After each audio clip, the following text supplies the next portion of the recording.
Mr. President, graduating students, ladies and gentlemen, Perrin Beatty.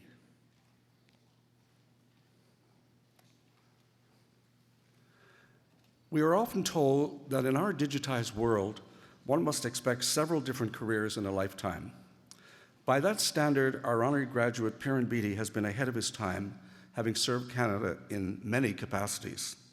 A Member of Parliament from 1972 to 1993, Perrin Beatty was successively Minister of State Treasury Board, Minister of National Revenue and Minister responsible for the Canada Post Corporation, Solicitor General of Canada, Minister of National Defence, Minister of National Health and Welfare, Minister of Communications, and Secretary of State for External Affairs. He next taught political science here at the University of Western Ontario, and then served as President of the Canadian Broadcasting Corporation and President and Chief Executive Officer of Canadian Manufacturers and Exporters. Since 2007, he has been President and Chief Executive Officer of the Canadian Chamber of Commerce. This is a sterling record of achievement. Perrin Beatty is known for his broad intelligence, comprehensive knowledge of national and international issues, deep interest in matters technological, and commitment to scholarship and artistic endeavor. As Minister of National Revenue, Mr. Beatty introduced the Taxpayers' Bill of Rights, which inspires subsequent client service work at the Canada Revenue Agency. At the Department of National Defence, he led the development of an impressive white paper, the first such document on the role of the country's armed forces for many years. Through his perspicacity and initiative, he advanced Canada's commitment to northern sovereignty and greatly strengthened the country's hand in future international negotiations. At the CBC, he facilitated the shift of the public broadcaster into the age of the internet. In recent years, Mr. Beatty has given particular attention to Canada-United States relations and is one of our most informed citizens on this important topic. Mr. Beatty's teaching days at the University of Western Ontario highlighted his great abilities as a writer and speaker. I was a colleague of his in this period and can vouch for the enthusiasm with which students welcome his teaching and his commitment to their well-being. Mr. Beatty is devoted to the progress of learning and is a great supporter of post-secondary education in all its forms. He is a frequent visitor to university campuses and in 2008 became Chancellor of the University of Ontario Institute of Technology in Oshawa.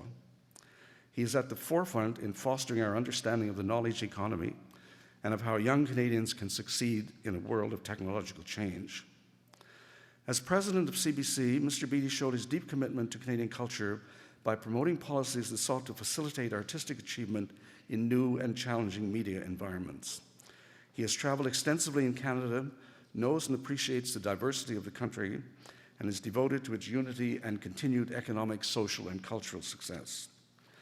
In sum, Mr. Beatty is known and respected nationally both for his many career achievements and for his knowledge, prudence, and moderation. He has done many jobs very well indeed. He's a person of strong character and practical idealism, a capable and experienced administrator, a wise thinker about national issues, and a most public-spirited Canadian. He received his BA from Western in 1971, and his and Julia's sons, Christopher and Patrick, eventually followed him to his alma mater, in Christopher's case, to King's University College. The Beatty family is truly a Western family. Mr. President, on behalf of the Vice Chancellor and in the name of the Senate, I ask you to confer the degree of Doctor of Laws, honoris causa, upon Perrin Beatty.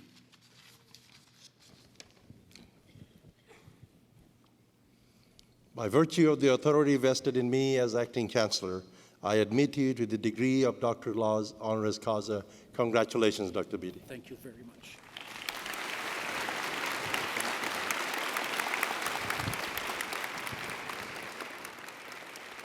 Pose for the camera. Lovely.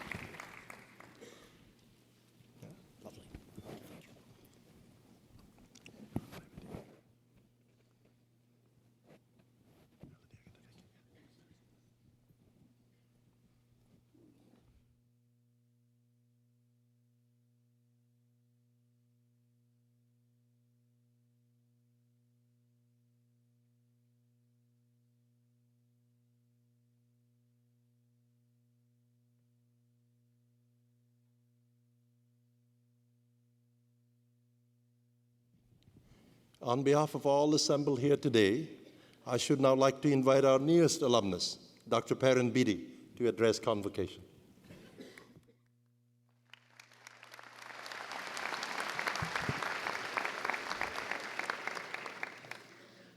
President Chakma, faculty and friends, fellow graduates. Former Prime Minister Joe Clark tells what I suspect is an apocryphal story about the day that his French teacher arrived and announced, "Congratulations, Mr. Clark, as of today, you're officially bilingual." "Have I really improved that much?" he asked. "No, they've lowered the standard," was the reply. I think I know the feeling. I'm very grateful for Western's kindness, which I take as a hopeful sign that my academic records have been mysteriously destroyed, and that my former professors, Dr. Neary, are now old enough that their memories have grown faulty. I'm tremendously proud of my association with Western. In addition to graduating from here 42 years ago, I returned to teach a course in 1994 and 1995, and our two sons, Christopher and Patrick, are both graduates. Julie and I will be back in a couple of weeks for a lecture in Christopher's memory at King's College. Now, I see an irony in my speaking to you today. As a student, I used to dread hearing ancient graduates relive their student days and try to convince us that what had happened so long ago could be relevant in any way to us. Yet here I am. I think that's what's referred to as the circle of life. Now, let me suggest a few threads that tie us together. I want to offer just 3 thoughts about what your education means and how it should be put to use. The first relates to education itself. Like most of yours, my memories of Western are happy. I believe I received a tremendous education here, much of it in the classroom. What remains 4 decades ago is not 4 decades later, is not so much the facts that I learned, but that I had an opportunity to develop my understanding of the world and of my place in it. And in my opinion, that is still our university's most important contribution today, to prepare a new generation for its role in society. Now, when I graduated, anyone with a university degree could find a job. We spent much less time worrying about how to make ourselves employable than on growing and experiencing and testing our views against each other's in those debates about almost everything that stretched long into the night and that seemed so important to us. Through them and through our professors' teachings, we developed the values that still anchor us. The most important truth I learned is that graduation marks a new phase in your education, but not the end of it. Your best teachers, like Peter Neary, who taught both me and my son Christopher, engender a love of learning for its own sake that sustains you throughout the rest of your lives. I'm particularly honored that Professor Neary is part of this ceremony today. Your education must be a lifelong progression, not a canning process that starts in kindergarten and finishes when you graduate from university. Particularly today, when technology and markets evolve at a breathtaking and accelerating pace, learning must never stop or even slow down. It can be sparked and fueled in the classroom, but it must not be confined to it. The pervasive and unrelenting change that flows around us means that both institutions and individuals must be in a constant state of reinvention. I returned Saturday evening from 10 days in Asia. That trip reminded me of how globalization forces us to understand not just what happens at home, but also the economic, social, and political changes taking place on the other side of the world. So much of what we've taken for granted all of our lives is being replaced by new reality that evolves every single day. Technology is another powerful force that's reshaping our world. 30 years ago this year, as communications minister, I committed Canada to what we referred to as an electronic highway system. Now, here's how I described it. I said this generation has the opportunity to reshape our nation for the future, to reassert our unity of purpose, and to expand the meaning and value of our citizenship in the same way our forebears did by linking themselves together first with footpaths, horse trails, and waterways, then with telegraph, rail, and telephone lines, and now with roadways, optical fiber, cables, and satellite beams. I'm talking about an electronic highway system as varied in its capacity and uses as is our national system of roads. A network for all of us to use in seeking vital information, government services, community participation, healthcare, police protection, education material, entertainment, even home shopping and banking services, allowing us to strengthen our common values and national identity. I didn't refer to the internet because in those days none of us had ever heard of it, even as we installed the infrastructure on which it would run. No one had any idea of the jobs that would be created or destroyed, or how our institutions would be reshaped by this technology, or that there would not be a single human being anywhere on Earth left untouched by it. Only as it evolved did we start to grasp how profoundly it would touch our lives. Today's understanding of where technology is taking us is at least as clouded as it was 30 years ago. All we know for sure is that as it advances, our success will depend upon our willingness and ability to learn and to adapt. Otherwise, our skills and knowledge will very quickly become obsolete. If equipping young Canadians to keep learning long after graduation is the university's key contribution, then the next most important must be to help them develop a moral compass to navigate the ethical choices ahead. That's the second observation I want to make today. I believe this is an area where we don't do enough. We seem to be so consumed with teaching students about how something can be done that we forget to talk about when or even if we should do it. I particularly worry when I look at our political parties where loyalty and dedication to the cause count for more than whether the cause itself is worthy. Educators should be very concerned about the crisis of confidence in our public institutions. They can provide a powerful antidote to cynicism and to indifference. Sadly, anyone who reads a newspaper knows there's much to be cynical about in both the public and the private sectors. The recurring theme is a troubling lack of ethics. Now, we can debate the specifics on another occasion. Today, I want simply to suggest that whatever your career, your most important accountability is to yourselves. You can't delegate your responsibility for your own ethical conduct to somebody else. Despite our efforts to bureaucratize morality, the issue is not whether your behavior fits within guidelines. Regulations will tell you what's permissible. Your heart will tell you what's right. Now, it's easy to understand why many people think the best way to get ahead is to cut corners. Indeed, sometimes the morally impaired do succeed, at least for a time. But my experience in both government and business is that cheats are soon found out. Nor can you hide in the crowd. The very worst justification for an action is that someone told you everyone does things that way. If whatever is proposed seems morally wrong to you, it is wrong for you.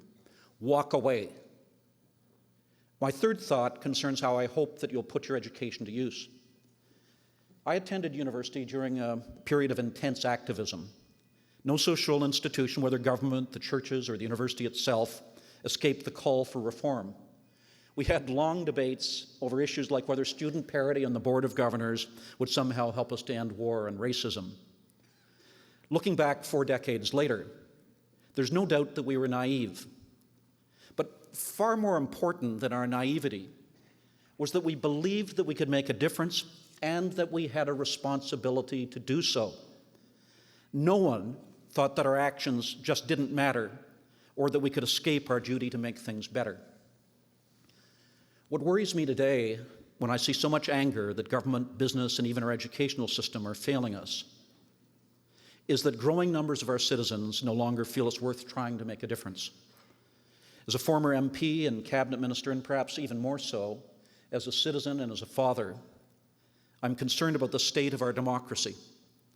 We're witnessing a deeply worrying degree of disengagement from the political system. Left unchecked, it will erode the legitimacy of our democratic institutions themselves. Voter turnout in federal elections over the past few decades tells a powerful story. When I was first elected to Parliament in 1972, 76.7% of the people eligible to vote actually did so. While there have been occasional upward blips since then, the trend line has been steadily lower. In the last election, in 2011, only 61.1% of the eligible voters actually cast ballots. Elections Canada's figures show that the difference between the number of Canadians registered to vote and those who cast ballots was over 9.4 million. Now, put another way, the number of people who chose not to vote was greater than the total populations, not the voting population, greater than the total populations of our 4 Atlantic provinces, the 3 territories, Manitoba, Saskatchewan, Alberta, and the city of Hamilton. We need to fix the problem.